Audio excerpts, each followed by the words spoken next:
why there are differences. It's also because when you are doing the treatment, you are using a lower energy. It's not so much painful. It's a kind of pain, but not so much painful. You use low energy.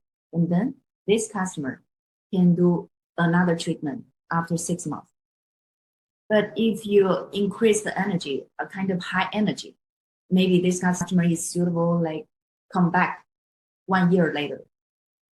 But if you use a very strong energy, and then maybe this customer needs to wait 1.5 years for the second treatment.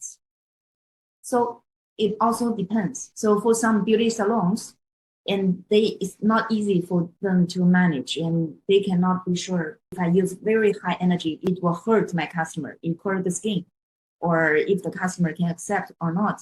So for beauty salon, in order to have a good service, and they prefer to use a low energy, less result, but very comfortable, also has some result of lifting, come back again 6 months later.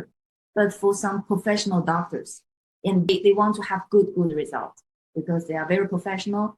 They know very well about the theory of the skin. They know very well about the theory of the machine. So they prefer to use very high energy. And after one time treatment, and result very good. So with this situation, this can do 1.5 months. Even the doctor is using very high energy and the patient feel very painful because the doctor is very professional. And the patient will say nothing, will say, okay, I can afford it. But sometimes beauty salons are not like that. Beauty salons prefer to give better service. So you see, it depends how you want to use it and how you want to have a good result.